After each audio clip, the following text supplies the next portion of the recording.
enough to accommodate a packed house. The Colosseum even had a retractable roof. On hot days, an awning called a velarium was unfurled above the upper deck to shade spectators from the sun. It was operated by sailors from the Roman Navy, who were stationed around the top of the Colosseum's arcade.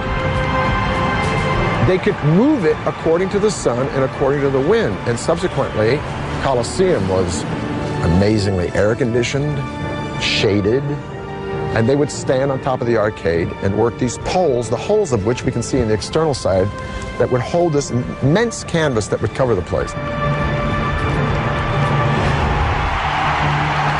By 80 AD, the Colosseum was complete. But Vespasian didn't live to see the grand opening of his greatest monument. He had died of natural causes the previous year, so his son and successor, Titus, led the inaugural celebration. For 100 straight days, Romans flocked to the Colosseum to soak in every kind of carnage imaginable. 5,000 animals were slaughtered in a single day. Thousands of gladiators and prisoners left as corpses. Outside the arena, bloodshed on this scale was known only in war. But inside, it was pure entertainment. They go for the entire day. And in the morning, they watch men kill or be killed by animals. And around noontime, they're watching the execution of prisoners.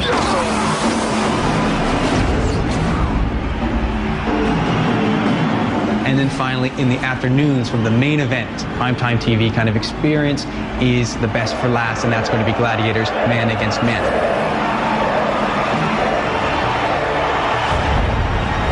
Gladiatorial fights were a big draw at the Colosseum, but they weren't always the main event. Several ancient writers describe live naval battles recreated right in the middle of the arena, with battleships on water. It would have been entirely possible to have diverted water from one of the aqueducts and brought it to the Colosseum in order to flood the floor to a shallow depth. We do have evidence due to recent studies of the Colosseum that show there are plenty of channels, water channels, for flooding the substructures of the Colosseum. So yes, it was possible, and yes, it happened. Cristiano Ranieri is the first modern archaeologist to explore the labyrinth of water channels beneath the Colosseum. He believes he has found conclusive evidence of a plumbing system that was used to flood the arena for naval battles. We have found underneath the arena floor some tunnels that are very ancient, even more ancient than the Colosseum, that date from the time of Nero, therefore contemporary to the Domus Aurea.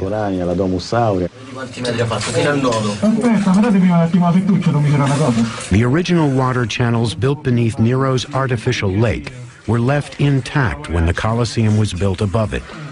They could have been reconfigured to flood and drain the arena. In this never-before-seen footage, Cristiano leads his dive team inside those ancient channels and through water polluted with the debris of 2 millennia. Beneath the Colosseum, he uncovers a holding tank with a direct line to a nearby aqueduct. Cristiano believes water was diverted from that aqueduct into the arena.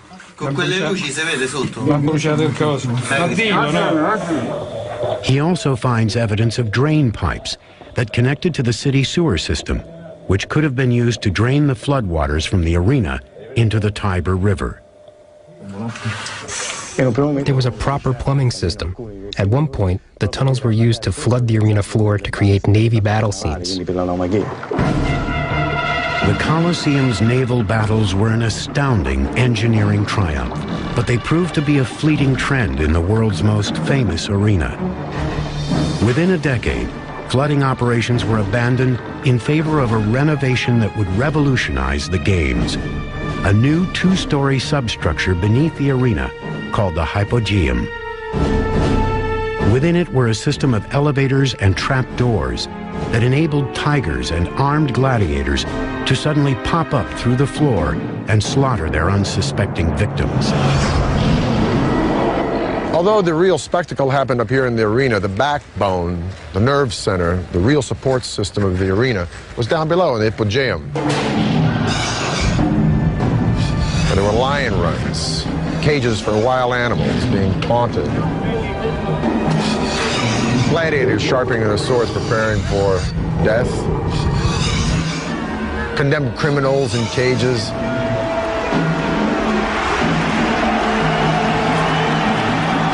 As the games begin, a trapdoor in the arena floor will open, and by a system of pulleys, an elevator will hoist another lion or panther up into the arena. When the trapdoor opens, we're bathed in light. We hear the yells of the throng enjoying the games, and then the trapdoor will close again, leaving us contemplating our own demise amongst the screams and lamentations and stench of blood, beasts, and men. Violent, bloody, exploitative, thrilling. The games in the Colosseum were the ultimate Roman spectacle. And all those who entered were awed by the engineering prowess of the world's most advanced civilization. After a decade of strength and stability under Vespasian, that civilization was reaching the height of its power. And its next generation of rulers would use that power to build ever bigger, ever bolder man-made miracles.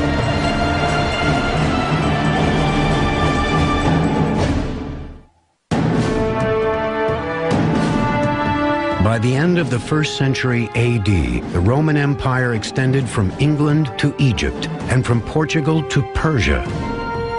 As many as 50 million people of every race and language were loyal subjects of one emperor. That emperor was always an Italian until 98 AD, when an outsider emerged to take over the empire. His name was Trajan, an ambitious warrior from the province of Spain, whose battlefield triumphs had caught the eye of the ailing emperor Nerva.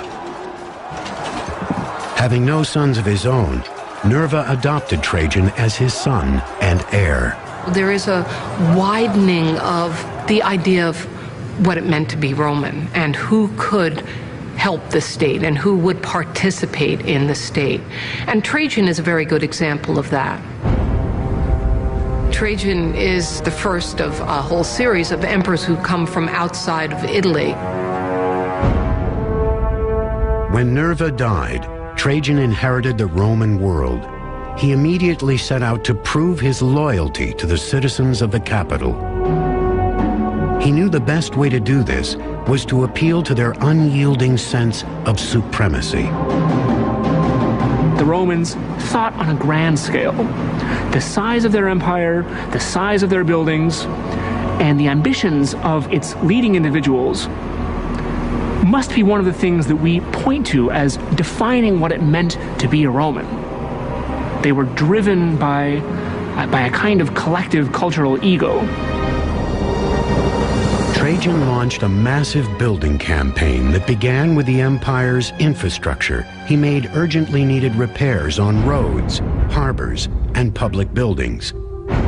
He commissioned one of the last great aqueducts and built new public baths on the crumbling foundations of Nero's Golden House. All of this building required a tremendous amount of money. And in order to really complete and fulfill his own kind of plans, he was going to have to come up with a great deal more of it. And in Roman terms, this means conquest. In his 3rd year as emperor, Trajan launched a military offensive to raise revenue for the construction of more magnificent monuments. He set out to conquer Dacia, an elusive region encompassing modern Romania and Hungary that had fended off the Romans for centuries. After years of bitter combat, the Dacians surrendered in 107 AD. The conquering emperor plundered hundreds of tons of gold and silver from his new province. Trajan is the emperor that extended the boundaries of the empire to its greatest extent. So Trajan really pushed the envelope, and in doing so, he brought back more money, more goods, more spoils than any other emperor, which meant that he had so much money at his disposal. The emperor spent his new capital on a sprawling public space that would alleviate the congestion in Rome's overcrowded downtown district. Since the beginning of the Republic, the old Roman Forum had been the center of government, commerce, and culture. There, temples to gods like Saturn and Vesta sat beside law courts and libraries. But as Rome grew into the capital of the world, development began to sprawl out from its original crossroads. The Forum was a critical part of Roman life, but the success of the city and the pressure of the population was such that they had to keep building new extensions time after time. And each emperor in turn had to build a new part of the Forum for their own people. By the time of Trajan, Rome was a densely populated metropolis of 1 million people and growing. So he commissioned his own new Forum, one larger than those of all his predecessors combined. Trajan didn't just have so much money, but the skills of the engineers, the people who poured concrete and so on, they were at a height. They could achieve and create better and faster than any previous time. The man called on to design Trajan's Forum was another outsider, Apollodorus of Damascus. Apollodorus was a Greek architect who had designed military bridges for Trajan during his battles with Dacia. During that war, he had proven to be an architectural mastermind. Now Apollodorus was faced with a new challenge: a lack of real estate to house Trajan's grand vision. And of course, as in modern day buildings, location is absolutely critical. So if an emperor wanted to build a structure in a particular location and they had to level the site, then they would just have to do that. To create a flat plain large enough to develop in downtown Rome, Apollodorus ordered his builders to carve out a huge chunk of the Quirinal Hill adjacent to the old Forum. We're living in a time thousands of years before dynamite. The Romans had to achieve these great feats of terraforming and clearing the landscape through sheer manpower, the force of tens of thousands of slaves working around the clock with shovels and pickaxes.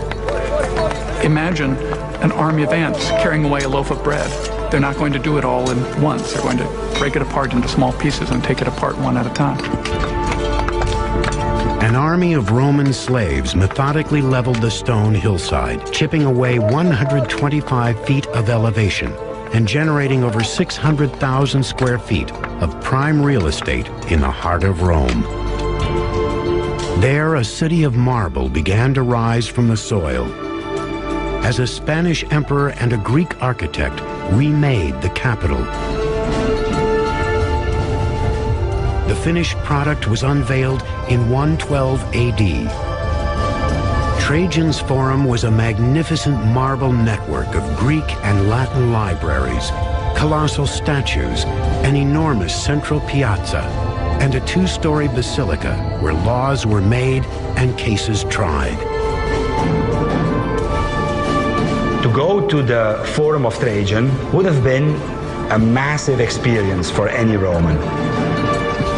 You would have entered the basilica, the largest ever built in Rome, of that type. The basilica was revetted with marble, flooded with light. After that, you would have arrived in the square. You would have looked around and seen the monumental equestrian statue of Trajan. It really must have been an awesome sight. The Forum's centerpiece was a 125-foot marble column that towered above the new construction. That column still survives today. Around its facade, a spiraling relief is carved that tells the story of Trajan's invasion of Dacia. Trajan appears over